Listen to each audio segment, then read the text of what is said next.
Good morning mga kumarites, dahil maaga nga po yung pasok ni Sian at ni Tyler kaya naman gumising nga po ako ng 4 AM. At dahil May 3 na nga ngayon kaya nilipat ko na nga po yung calendar namin. Magluluto nga po ako ngayon ng pancake para nga po may almusal sila. Kaya pinreheat ko na nga po yung aming kawali para magluluto na lang ako. Malaki nga po itong binili kong pancake kaya isa lang yung lulutuin ko. Kaya kumuha na nga po ako ng aking mga gagamitin. Di ko pa nga po sila ginigising dahil maaga pa naman ito. Ito na nga lang po yung lutuin ko dahil hindi naman nga po sila sanay na mag-almusal. Para nga lang magkaroon ng laman yung kanilang tiyan. Dahil pag umaga nga kumarites ay nagmamaylo lang talaga sila or nagagatas. Pero dahil may pasok nga po sila kaya naman ayan magluluto na nga lang po ako ng pancake. Panghapon po pala sila pero ngayon nga po ay naka-schedule silang pumasok ng maaga. Dahil paghapon nga po ay sobrang init talaga. Lagyan ko nga lang po ito ng isang pirasong itlog. Muha na nga rin po ako ng tubig para nga po gamitin sa pangsabaw dito. Tansya-tansya nga lang po yung gagawin ko kumarites. Tuloy-tuloy nga lang po sa paghalo hanggang sa gumanda na nga po yung mixture niya.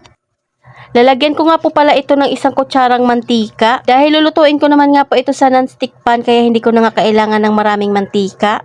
Ayan at imekos-mekos mo nga lang ito hanggang sa matunaw na nga po yung pinakabuo-buo niya. At dahil okay na nga po yan kumarites kaya naman uumpisahan ko na nga pong magluto. Adjust ko na nga po yung init niya ng medyo malakas. Naglagay na nga rin po ako ng kaunting mantika. Ayan at uumpisahan ko na nga pong magluto. Tinitingnan ko nga rin po yung orasan namin habang ako ay nagluluto para alam ko nga po kung gigisingin ko na yung dalawa. Gigisingin ko pa nga po sila ng 4:30 para nga po sila ay makaligo. Mas masarap kasing pumasok ng school pag bagong ligo nga po tayo. Lalo na nga po sa ganitong panahon na sobrang init talaga.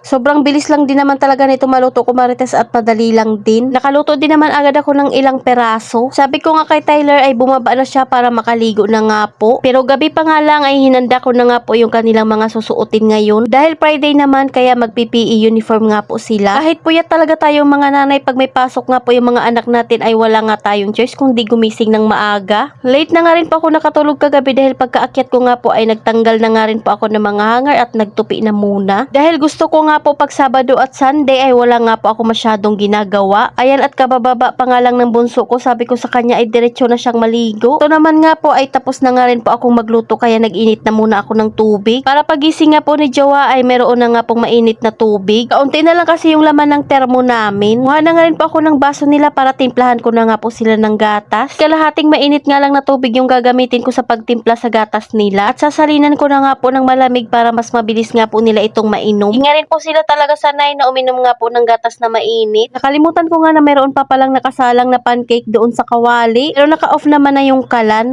Ayan at kinuha ko na nga at medyo nag-brown na nga ito. Bago nga po ako maghugas ng mga non-stick ay sinisigurado ko nga pong malamig na. Kaya kailangan ko nga muna itong itabi.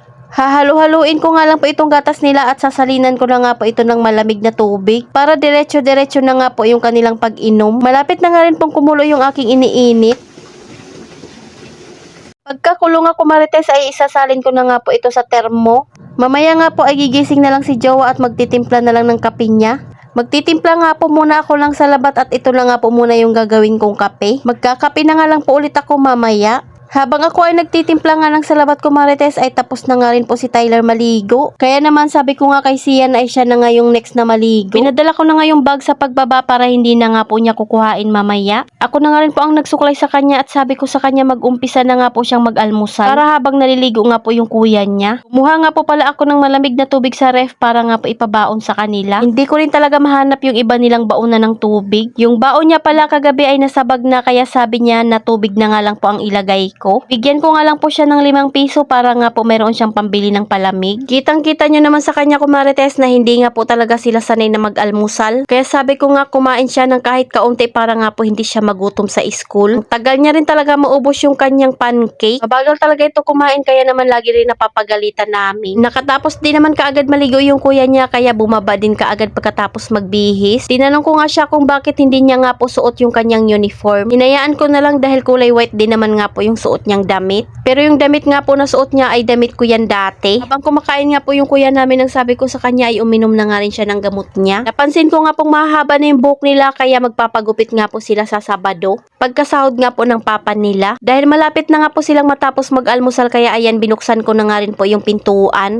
Kumuha na nga rin po ako ng tubig para makainom nga po muna sila ng tubig bago nga po sila umalis. Sa sobrang init nga ngayon kumarites ay importante talaga ay hindi tayo ma-dehydrate. Kailangan din talaga natin uminom ng tubig. Inom na nga rin po si Sian ng kanyang gamot. Noong nakarang araw kasi inuubos siya at sinisipon. Pero nung uminom na nga po siya ng gamot ngayon nga po ay okay na. Tapos nga nila mag-almusal kumarites ang sabi ko tara na at para makapasok na sila. Ihahatid ko nga lang po sila sa sakayan ng tricycle dahil gabi pa nga po ito. Madilim pa. Kaya nagligpit nga lang po ako ng kaunti para pagkabalik ko nga po ay wala masyadong kalat. Tingnan nyo naman at madilim pa nga po ito kumarites. Ang sabi nga ni Tyler ay malamig. Lalak ko nga lang po itong pintuan namin dahil tulog pa nga po si Jowa. Sarado pa nga po itong aming tindahan dahil bihira nga lang po kami nagbubukas ng maaga. Umalis din naman kaagad kami at inantay nga lang po namin ng saglit si Kuya Fritz. Ayan at medyo nagliliwanag na nga po pero madilim pa rin talaga. Pagkahatid ko nga rin po sa kanila sa sakayan ay umuwi na nga rin po kaagad ako. Sinarado ko nga po ulit itong aming gate at syempre sinarado ko na nga rin po yung kortina. Bago nga po ako umakyat ay maghuhugas na muna ako ng hugasin para mamaya nga po ay malinis nga po itong aking kusina. Ilang naman ito kumarites dahil sabi ko nga sa inyo bago nga po ako umakyat ay naglinis na nga po ako dito sa baba. Kasama na talaga ito sa araw-araw ang ating mga gawain bilang nanay. Gustuhin man natin maging Disney princess ay hindi talaga pwede dahil hindi nga tayo mayaman. Kaya naman kailangan pa rin natin talaga kumilos. Ayun lang muna kumarites. Salamat sa panonood. Follow for more. God bless us. At sana i-share nyo na nga rin po itong aking video.